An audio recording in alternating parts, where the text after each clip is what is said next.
Yes. Yeah.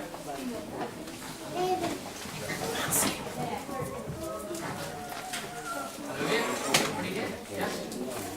Praise God. Okay.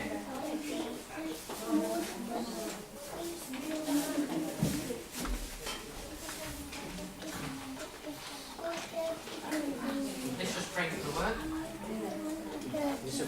Lord Jesus, we just thank you, Lord, for this wonderful day. We thank you, Lord, for your strength and your wisdom. And we thank you, Lord, for your precious blood, Almighty God. And we thank you, Lord Jesus, for what you've done in our lives, Lord.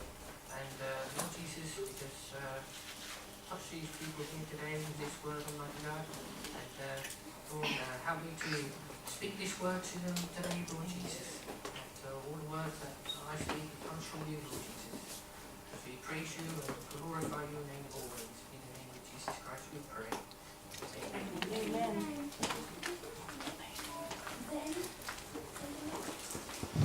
That's your eyes open.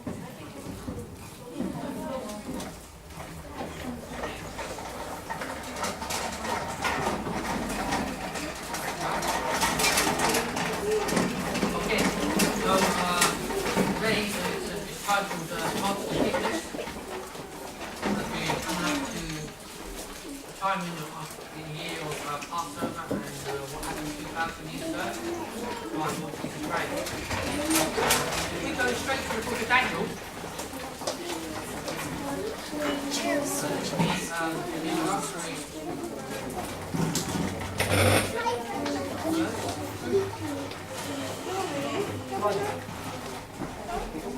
and that is Daniel chapter 9.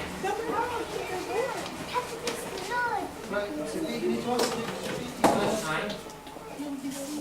And it's actually taken from part of prayer. And it reads, "The Lord our God is merciful and forgiving, even though we have rebelled against him." Verse 10, "We have not obeyed the Lord our God or kept the laws he gave us through his servants and prophets." So, as we know, as we read through the Bible, a lot of people, a lot of the kings, even some of the prophets, have had their ups and downs in life. And it's purely simply because we're only human. I'll just take a story from the Bible, from the book of Genesis, chapter 37 onwards, and it's about Joseph.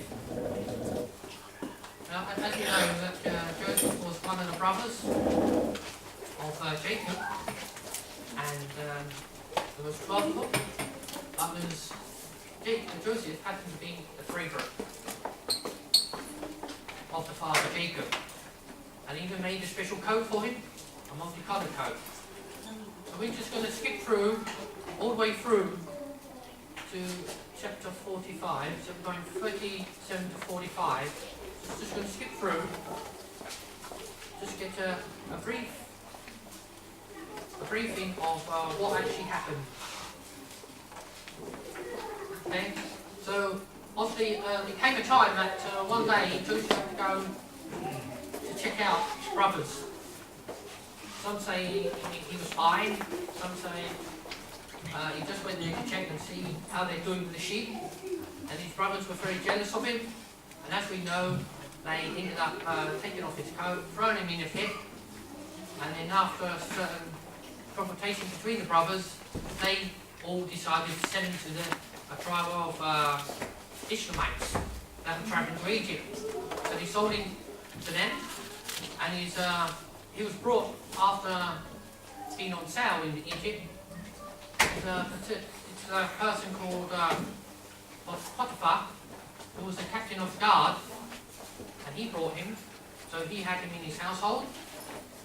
After certain consequences, over the years, Jesus was accused of having an affair with a wife. He was put into prison, and in the end he became in charge of the prisoners, and then the cupbearer and the baker were there, and he interpreted their dreams. And after they got released, one was hanged, and Joseph was still left in the prison. But after when Pharaoh had a dream. The cupbearer remembered Joseph, and Joseph was called up before Pharaoh, and then he interpreted his dream, and he became in charge of the land of Egypt. So when the famine started, obviously certain areas, people around the surrounding areas, countries were obviously feeling hungry, and they knew and they heard about that Egypt had stored up grain. And certain people, i.e. the set of Jacob, and so he had sent his sons to Egypt and to buy some grain. But it didn't just go as smoothly as they thought, as we are aware of the story. And after a certain time, Jacob accused them of being spies, his own brothers, and they ended up leaving a brother behind and went back and told them, and then they came back again because they wanted their brother Benjamin, the youngest, and they went back again, and then they caught with certain things in the sack and going backwards and forwards. And then Joseph decided to disclose himself and show them who he was. So if we pick it up in Genesis 45, chapter 1, and we'll go through to verse 15. Then Joseph could no longer control himself before all his attendants, and he cried out, have everyone leave my presence. So there was no one with Joseph. When he made himself known to his brothers, and he wept so loudly that the Egyptians heard him, and Pharaoh's household heard about it. Joseph said to his brothers, I am Joseph. Is my father still living? But his brothers were not able to answer him, because they were terrified at his presence. Then Joseph said to his brothers, come close to me. When they had done so, he said, I am your brother Joseph, the one you sold into Egypt. And now do not be distressed, and do not be angry with yourselves for selling me here, because it was to save the lives that God sent me ahead of you. For 2 years now there has been famine in the land, and for the next 5 years there will be ploughing and reaping. Will not be ploughing and reaping. But God sent me ahead of you to preserve for you a remnant on earth to save your lives by a great deliverance. So we just stop there a moment. So as we read, the brothers were scared, which is understandable, because nowhere in their dreams would they expect Joseph to be there. As far as they were concerned, he was in a distant place, non-existent, not accounted for. But here he is, because in those days they wore wigs. He takes off and undresses and shows himself to them, I am your brother. I am the one who sold. Now it's understandable that they were afraid, but there was no anger. See? And this is the type of God's forgiveness. Even though he was put in a pit, a well, taken out and sold off, who in their mind can do that to a brother or a sister? But here it is, God has given this story, this happening to us, to show us what his forgiveness is all about. Okay?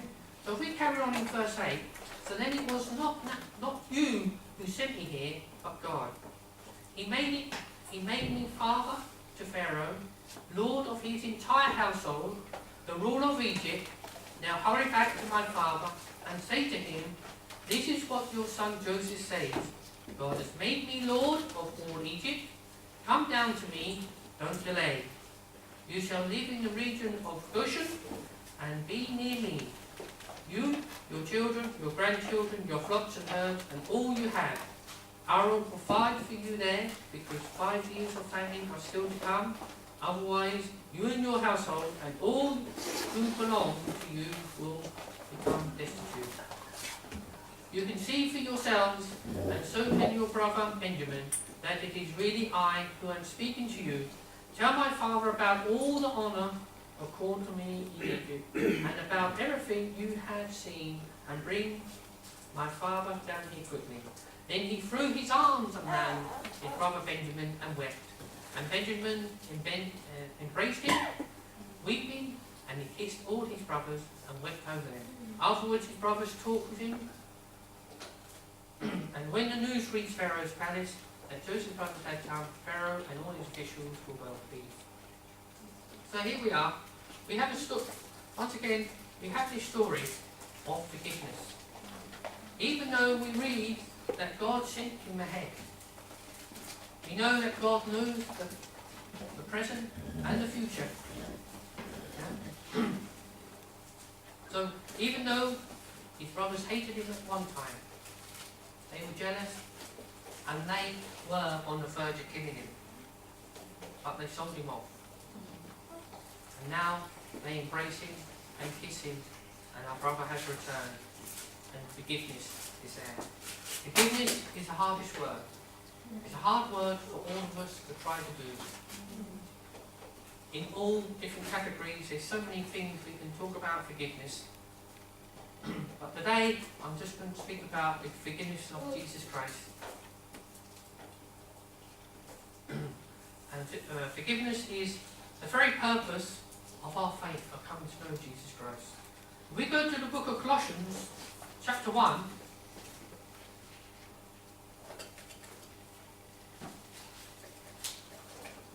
(13 and 14), Colossians chapter 1, verses 13 and 14. For he has rescued us from the dominion of darkness and brought us into the kingdom of the Son he loves, in whom we have redemption and the forgiveness of sins. The darkness representing the world, bringing us in the kingdom of heaven, of the Son Jesus Christ, who he has saved us by our choice. Because don't forget, it's all to do with our choice. Forgiveness is there for us. It's always there for us, as long as we make that choice of going to Jesus Christ and opening our heart and repenting our sins. As it says in 14, in whom we have redemption and the forgiveness of sins, past, present and future. That's a lot. But we are only human, and we are going to make mistakes. It's a fact. It's a fact. But the main thing is, we keep in touch with Jesus Christ. Yes, we keep repenting, but we keep in touch with Jesus Christ. But as we know in the Bible, there are many examples for us.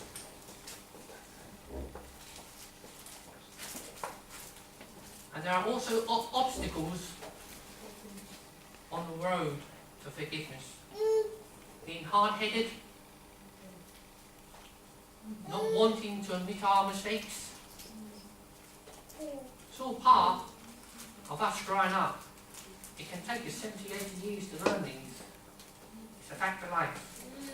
Let's go to Matthew 19, and we see one particular young man who's so rich, got so much wealth. Matthew 19, 16, 21. Now, a man came up to Jesus and asked, Teacher, what good thing must I do to get eternal life? Why do you ask me about what is good? Jesus replied, there is only one who is good. If you want to enter life, obey his commandments. Which one? The man inquired. Jesus replied, do not murder, do not commit adultery, do not steal, do not give false testimony, honour your father and mother, love your neighbour as yourself. All these I have kept. The young man said, what do I lack? Still, Jesus answered, if you want to be perfect, go sell your possessions and give to the poor, and you will have treasure in heaven. Then come and follow me. When the young man heard this, he went away sad, because he had great love. We can have many treasures. We don't have to be rich but we can still have treasure. We may have it in like stamps. You may be a coin collector. You may have coins that are worth £1,000. Are you prepared to give them up for a good cause?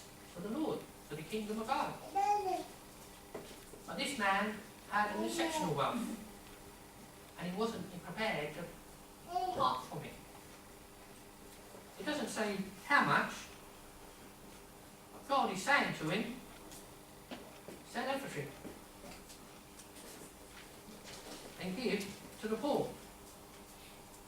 Go sell your possessions and give to the poor, and you will have treasure in heaven. We are always engulfed in treasure on earth. I even have shares in companies what I've previously worked for. And last week, a couple of weeks ago, for some reason, they started climbing and they went crazy, these shares. It's only in the bus company. But they went crazy. They started about £4, £4.10. For the last 2 years, it just stayed around about 350 mark. Just floated around there. I thought and said, wow. I started calculating up, it's £3,500. Wow. You know, and all of a sudden, straight down. Back to 350. I think to myself, was that intentional for me, Lord? Was that a warning for me that not to be engrossed with money? I don't know. I'm still praying about it, but you know, I just say, well, Lord, you tell me when to cash me. I think that's the best answer. That way we don't get tied up with greed, with money. So, treasures in heaven is what we need, not treasures on earth. Another example, let's go to the book of Luke, chapter 12.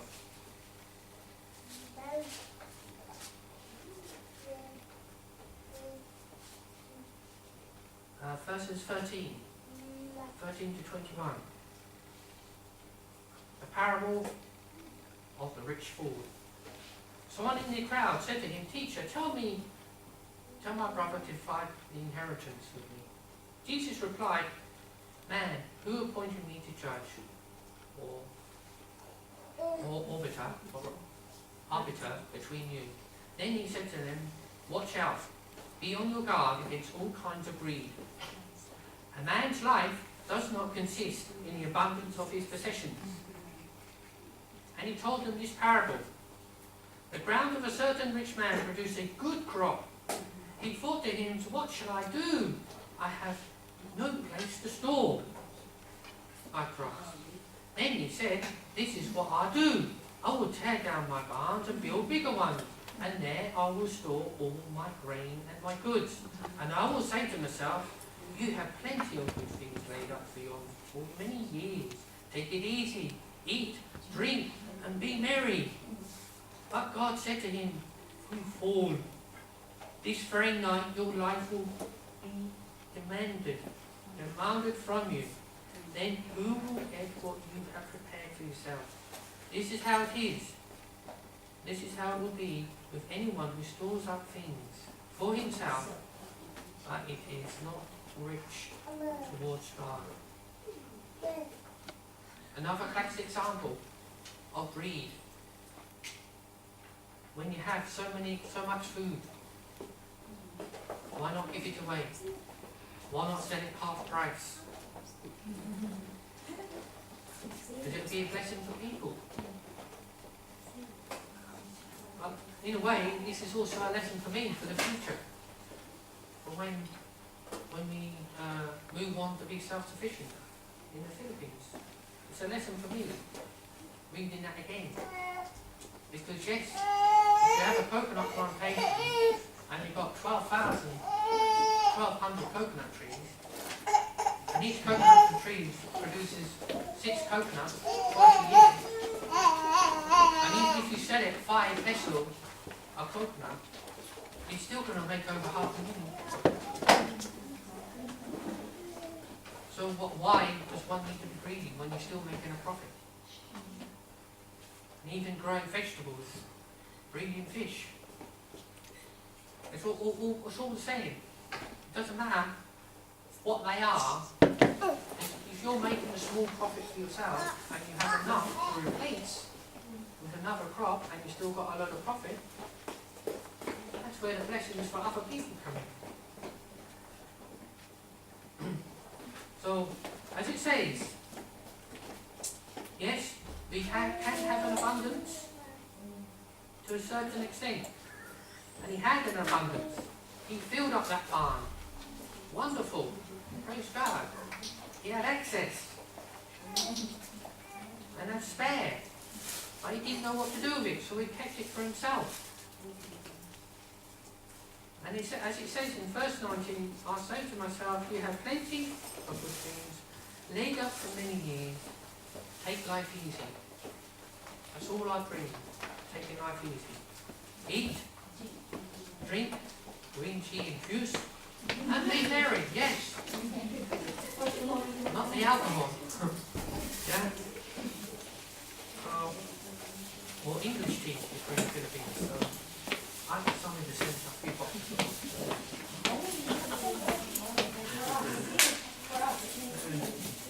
Or come over yourself and enjoy the sun. Anyway, praise God. So these are a couple of examples of what God is saying to us is not to store up so much for ourselves, but to bless others.